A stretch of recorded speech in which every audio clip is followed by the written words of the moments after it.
गुरुत्वाकर्षण ग्रेविटेशन, इसके बहुत कुछ प्रश्न सवाल जो भी बनते हैं हम देख चुके हैं, है ना। कुछ और रह गए हैं, वो भी हम अभी देख रहे हैं।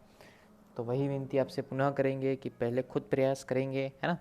नहीं होता है आपसे या कोई कन्फ्यूज़न होता है तो आप इसका सॉल्यूशन देखें और अपना खुद का मूल्यांकन करें कि आपको क्या आ रहा है क्या नहीं आ रहा है ना। शुरू करें। नेपच्यून व शनि की सूर्य से दूरियां क्रमशः 10⁻13 व 10⁻12 मीटर है। माना कि ये वृत्तीय मार्ग में गति करते हैं, तब इनके परिक्रमण कालों का अनुपात क्या होगा। प्रयास करो। इसके लिए मैं इतना कह देता हूँ कि काम में हम लेंगे यहाँ पे केपलर का तृतीय नियम, ठीक है। Third law of Kepler use में लेंगे। पहले प्रयास करो आप।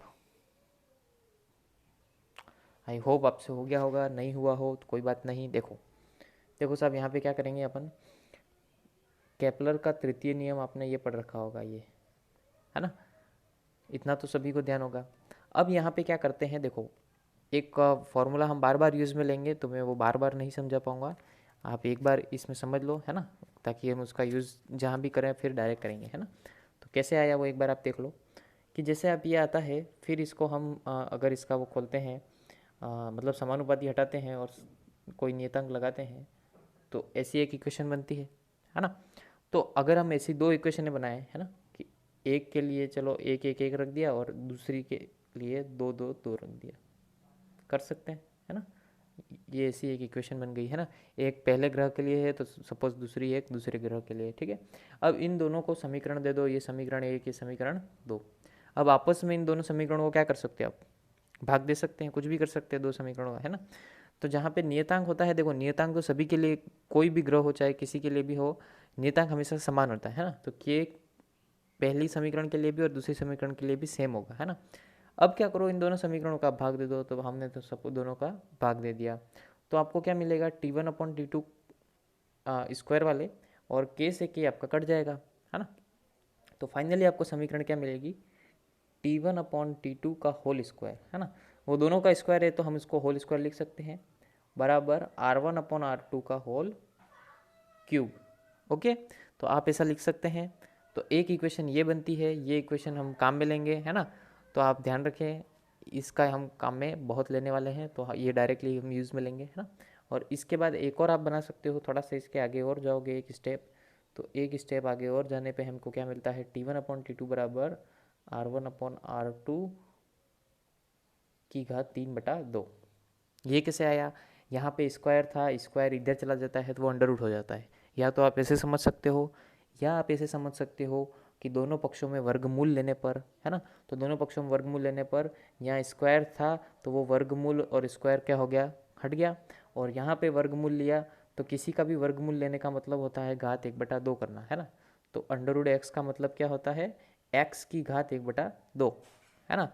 तो किसी का भी वर्गमूल लेने का मतलब भी होता है कि घात में 1/2 लिखना, है ना। तो घात 3 थी तो बटा 1/2 लिख दिया, ये हो गया उसका वर्गमूल। क्लियर है। तो ये फॉर्मूले हम यूज़ में लेंगे, जहाँ भी आप काम में लें तो ये ऐसे फॉर्मूले आएंगे। तो डायरेक्ट आप ध्यान रख सकते हैं कि केपलर का थर्ड लॉ का ये फॉर्मूला आपके बहुत काम आने वाला है ना। तो देखो साहब, अब अपन आते हैं अपने सवाल पर। हाँ, तो सवाल क्या कह रहा है हमारा, एक बार वापिस सवाल देख लें। यहाँ पे आपको देखो, सूर्य से दूरियां क्रमशः ये दे रखी है ना। यानी कि आपको R1 और R2 की वैल्यू दे रखी है, और आपको पूछा क्या है, परिक्रमण कालों का अनुपात, यानी कि T1/T2 आपको पूछा है। समझ में आ रहा है, R1 और R2 आपको दे रखा है, और T1 अनुपात, अनुपात का मतलब ही होता है बटे में, है ना। तो T1/T2 आपको पूछा है। क्लियर। तो निकालो फॉर्मूला में वैल्यू रखो। ये हमारा फॉर्मूला T1/T2 बराबर R1/R2 की घात 3/2। तो T1/T2 आपको निकालना है ना। बराबर R1 कितना दे रखा है, 10⁻13, R2 कितना दे रखा है, 10⁻12 की घात 3/2। 10⁻13 से 10⁻12 कितना कट जाएगा और बचेगा केवल 10। तो 10⁻3/2, ये आ गया आपका आंसर। अब साहब देखो, आंसर में आपको 10⁻3/2 मिलेगा नहीं कहीं, है ना। तो 10⁻3/2 को कैसे लिखोगे आगे, तो ये भी एक बार आप सीख लो, फिर हर जगह यही चीज़ बार बार समझा अच्छा नहीं लगेगा, है ना। तो एक बार समझ लो इसको भी, कि क्या करते हैं, हमेशा किसी की भी घात, अभी यहाँ पे अपन 3/2 होगी ना, तो इसको हल करने का सबसे बेहतरीन तरीका एक ही है कि आप उनको अलग अलग लिख दो। अलग अलग लिख देने का मतलब 10⁻³ को आप ऐसे लिख सकते हो। आधार समान होती है, घातें जुड़ जाती हैं। 10 की घात कुछ भी नहीं है, इसका मतलब घात 1 है ना। और 10 की घात यहाँ पे क्या है, 1/2। और आधार समान हो तो घातें जुड़ जाती हैं, तो इनको वापस अगर आप लिखना चाहोगे तो 10 की घात इसको लिख सकते हो 1 + 1/2। और 1 + 1/2 कितना होता है, 10 की घात 3/2, है ना। तो 10 की घात 3/2 को आप ये लिख सकते हो, है ना। तो ऐसा क्यों लिखा है, देखो, क्योंकि हल करने में बहुत आसानी रहेगी आपको, है ना। क्योंकि 10 की घात 1 का मतलब 10, और 10 की घात 1/2 का मतलब होता है √10, है ना। तो आपको ऑप्शन में ये दे रखा है, 10 की घात 3/2 की जगह आपको क्या दे रखा है, 10√10, है ना। तो कितना आ गया, 10√10। ये चीज़ अभी पहली सवाल इसलिए इतना डिटेल में समझा रहा हूँ ताकि, क्योंकि ये चीज़ें आप अभी हर सवाल में करेंगे, है ना। ऐसे आप बहुत सारे सवाल देखेंगे, आप भी करेंगे, तब तब यही चीज़ हम बार बार यूज़ में लेने वाले हैं, है ना। तो वहाँ पे आपको तकलीफ ना आए। आगे देखो साहब, आर त्रिज्या के वृत्ताकार पथ पर घूमते हुए उपग्रह का परिक्रमण काल टी है। अब यदि आप 4r त्रिज्या की वृत्तीय कक्षा में घूम रहा है, एक अन्य उपग्रह का परिक्रमण काल होगा, है ना। यानी कहने का मतलब जब त्रिज्या r थी तब तो परिक्रमण काल कितना था भाई, t। अब त्रिज्या कितनी हो गई है, 4r, यानी कि 4 गुना हो गई है, तो उसका परिक्रमण काल कितना होगा। करो, फॉर्मूला वही है, फॉर्मूले वही यूज़ में लेना है जो भी बताया है ना। बस वैल्यू रखनी है और आपको सॉल्व करना है, थोड़ा सा दिमाग लगाना है, हो जाएगा।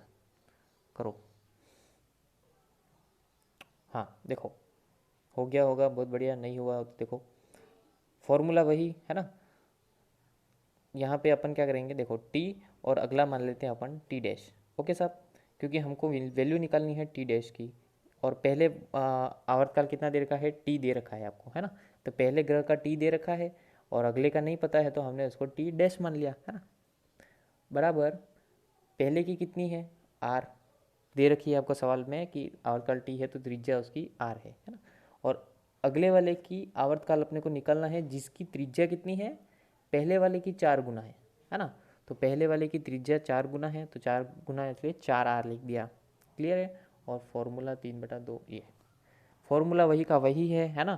पहले टी था, फिर टी डैश हो गया, पहले वाले की त्रिज्या आर है और अगले वाले की 4r है ना। वही है, फॉर्मूले में वैल्यू रखी है, ठीक। अब आपको दिमाग में रखना कि उद्देश्य क्या है, टी डैश की वैल्यू निकालनी है ना। ये टी डैश की वैल्यू आपको निकालनी है, ठीक है। हाँ, अब देखो कैसे सॉल्व करेंगे। आर से तो आर कट जाएगा, ठीक है। तो टी/टी डैश बराबर, आर से आर कट गया, कितना बचा, 1/4, 1/4 की घात 3/2।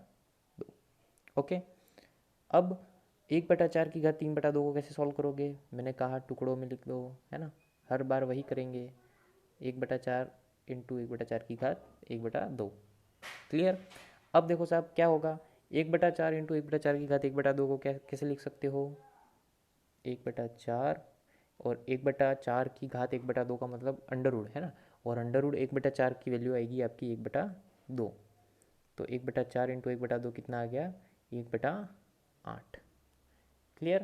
तो आपकी वैल्यू कितनी आ गई भाई साहब, टी डैश की वैल्यू आ गई 1/8। क्लियर। हमको टी डैश निकालना है तो दोनों तरफ उल्टा कर दो, टी डैश बराबर टी बराबर 8, यानी कि टी डैश बराबर 8t। क्लियर। यानी कि जो नया आवर्तकाल होगा वो पहले वाले का 8 गुना होगा। कितना गुना होगा, 8 गुना, है ना। तो 8 कहाँ पे दे रखा है, 8 गुना, ये 8t। क्लियर। समझ में आया कैसे किया सवाल, है ना। फॉर्मूला वही है, थोड़ा सा आपको दिमाग लगाना है, इजीली आपसे सवाल हो जाएगा, कोई दिक्कत नहीं आएगी, है ना। आगे देखो, यदि पृथ्वी की सूर्य से दूरी वर्तमान दूरी की 1/4 हो जाए तो 1 वर्ष का समय क्या हो जाएगा, वर्तमान समय का 1/8 हो जाएगा, 1/4 हो जाएगा, 1/6 हो जाएगा, क्या हो जाएगा। करो, दिमाग लगाओ। यानी पृथ्वी अभी जितनी सूर्य से दूर है ना, वर्तमान दूरी का 1/4 हो जाए, 1/4 गुना हो जाए। 4 गुना का मतलब देखो, 1 कितना भी गुना दे रखा हो सीधा आपको गुणा कर देना है ना। तो मान लो कि दूरी x है, तो उसका 1/4 गुना कितना हो जाएगा, x/4। तो ये मान के रखो वैल्यू फॉर्मूले में, करो हल। हाँ साहब, हो गया होगा, नहीं हुआ हो तो देखो, T1/T2 बराबर R1/R2 का मतलब T1/T2 का स्क्वायर बराबर R1/R2 का होल क्यूब होता है। फॉर्मूला सबको याद हो गया। देखो अब क्या कर रहे हैं यहाँ पे, अब दूरी दे नहीं रखी है इसलिए हम क्या कर रहे हैं कि माना कि x है ना, और अगले वाली की क्या हो जाती है, 1/4 गुना हो जाती है। तो 1/4 गुना का मतलब 1/4 का से गुणा करा दो, तो x का हमने 1/4 से गुणा करा दिया। Clear, whole cube.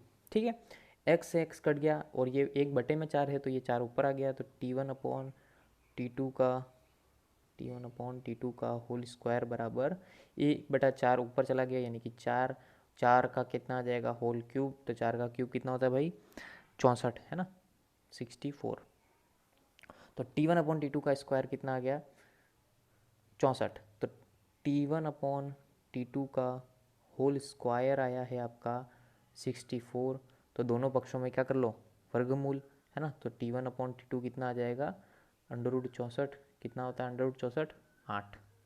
ओके, अब T1/T2 आया है आपका 8। हमको वैल्यू किसकी निकालनी है, T2 की, है ना, बाद वाले का पूछा है ना, T2 की।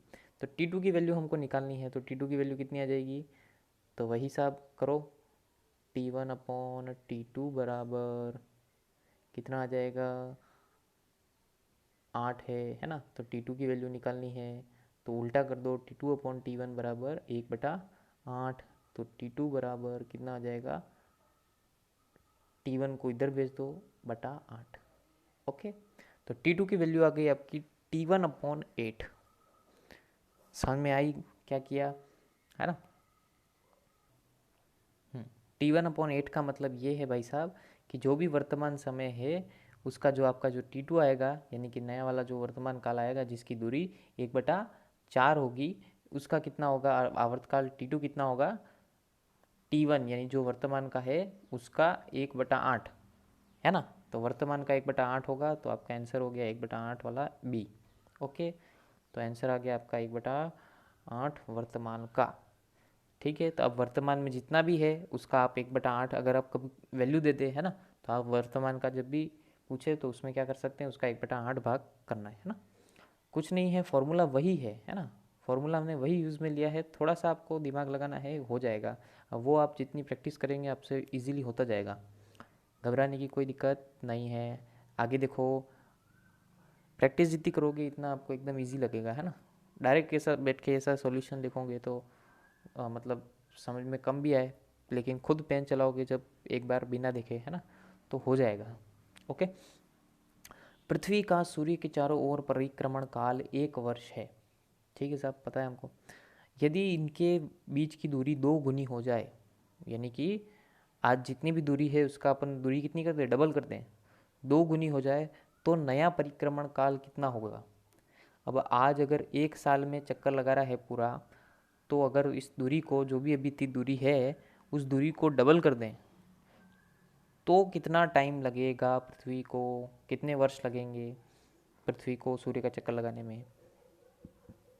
करो, सवाल वही है, मतलब सूत्र वही है, सवाल थोड़ा सा मतलब परिवर्तन आएगा, निकालो। हमारा वही T1/T2 का होल स्क्वायर बराबर R1/R2 का होल क्यूब। क्लियर है ना। इसके अंदर हम क्या करेंगे, T1 आपको कितना दे रखा है, एक वर्ष में, है ना, कितनी दूरी तय करता है, तो कितनी दूरी तय करता है भाई, x, नहीं पता है तो x, है ना। और फिर उस सवाल में क्या कहा है आपको कि दूरी अगर डबल हो जाए तो x का कितना हो जाए, 2x, है ना, तब समय कितना लगेगा, T2। तो हमको क्या निकालना है, T2 हमको निकालना है। क्लियर, T2 मामा हमने को निकालने हैं। तो इसके अंदर देखो T2 मामा कैसे आएंगे, x से x तो कट गया, 1/2 का होल क्यूब कितना हो गया, 1/8, है ना, 2 दूनी 4, 4 दूनी 8। ठीक है, तो अब देखो साहब, 1/T2 का स्क्वायर होल स्क्वायर बराबर कितना आ गया, 1/8। ओके, अब 1 का स्क्वायर तो 1 ही होता है ना, तो इसको अपन लिख सकते हैं 1/T2 का स्क्वायर। और फिर उसको आप उल्टा भी कर सकते हो दोनों को, है ना। तो दोनों पक्षों को हमने उल्टा कर दिया, तो T2 का स्क्वायर बराबर 1/8 मतलब 8 लिख सकते हैं, कोई दिक्कत नहीं, ठीक है। अब देखो क्या किया, इसको हमको T2 की वैल्यू चाहिए, तो T2 की वैल्यू निकालने के लिए दोनों पक्षों में क्या कर दो, वर्गमूल, है ना। तो T2 का स्क्वायर तो हट गया और इधर आ गया वर्गमूल 8। अब √8 को आप क्या लिख सकते हो, 2√2 लिख सकते हो। कैसे करते हैं, लिखने आता है मैथ्स वालों को तो ज़रूर आएगा, एक बार फिर देख लो, नहीं आता है तो 8 को आप 2 × 2 × 2 लिख सकते हो, 2 दूनी 4, 4 दूनी 8, है ना। तो वर्गमूल में क्या करते हैं, हमेशा जोड़ा अगर बन रहा हो तो बाहर ले लेते हैं, तो ये 2 बाहर आ गया, अंदर क्या बचा, 2√2, क्लियर, है ना। तो साहब कितना हो गया, 2√2 √8 ही होता है ना, तो हम इसको लिख सकते हैं 2√2। क्यों लिखा है भाई, क्योंकि हमको ऑप्शन में चाहिए। ऑप्शन में √8 दिया होता तो कोई दिक्कत नहीं थी, अपने को ऑप्शन में 2√2 दिया है तो हमने निकाल लिया 2√2। क्लियर है, कैसे आया, समझ में आया, है ना। प्रश्न थोड़े से बदलेंगे, बाकी सूत्र हमने वही काम में लिया है, ठीक है। अब देखो साहब, हाँ हाँ, ये तो इतनी भरमार है इस सवाल की, तो बहुत जगह पूछ लिया है। कुछ नहीं है, सवाल फर्जी एकदम। यदि पृथ्वी की त्रिज्या 1% कम हो जाए तो उसका द्रव्यमान वही रहे तो पृथ्वी तल पर गुरुत्वीय त्वरण का मान क्या होगा, बताओ। कुछ नहीं है, इसको तो मैं यही समझा दूंगा। देखो फॉर्मूला आपको सभी को ध्यान होगा गुरुत्वीय त्वरण का, Gm/r², सभी को पता है ना। इसका मतलब इससे क्या पता पड़ता है आपको कि G समानुपाती 1/r², है ना। इसका मतलब G, पहली बात तो ये आपस में क्या है, व्युत्क्रमानुपाती है ना। तो आपको इतना तो क्लियर हो जाना चाहिए कि अगर त्रिज्या में कमी है तो गुरुत्वीय त्वरण में क्या होगा, वृद्धि होगी, है ना। व्युत्क्रमानुपाती है, और अगर एक में कमी होगी तो एक में क्या होगी, वृद्धि होगी। इतना तो क्लियर हो गया आपको, है ना। अब कितना प्रतिशत होगी वो बाद में बताता हूँ। तो अब यहाँ पे आपको सवाल में दे रखा है कि 1% त्रिज्या में कमी की जाए, इसका मतलब आपको ये तो क्लियर हो गया कि जी में क्या होगी, वृद्धि होगी, है ना। तो अब या तो आंसर सी है या तो ए है, सॉरी डी है ना, सी है या तो डी है ना। क्योंकि कुल मिला के बढ़ेगा, क्योंकि ये आपस में क्या है, व्युत्क्रमानुपाती है ना। तो या तो सी है या डी है। अब देखो साहब, जी 1%, सॉरी आर 1% कम किया है तो जी कितना होगा। तो सीधी सी बात है, आप इसको गणित में 100 रख के सॉल्व करते थे वैसे भी कर सकते हो, और सीधा भी ध्यान रख सकते हो कि सीधा क्या आएगा आपका, डबल हो जाएगा। यानी कि आर कितना प्रतिशत कम किया है उतना ही प्रतिशत जी में उसका डबल वृद्धि होगी, है ना। तो आर की कितनी प्रतिशत कम किया है, 1%, यानी कि जी में कितने प्रतिशत वृद्धि होगी, 2%। क्लियर है, तो उसका डबल बढ़ेगा, कहने का मतलब। तो यहाँ पे आर कितना प्रतिशत घटा, 1% कमी की है ना। आर में 1% कमी की है, यहाँ पे लिखा है पृथ्वी की त्रिज्या 1% कम की, तो जी जस्ट उसका डबल बढ़ेगा, है ना। तो कितना प्रतिशत बढ़ेगा, 2%। क्लियर।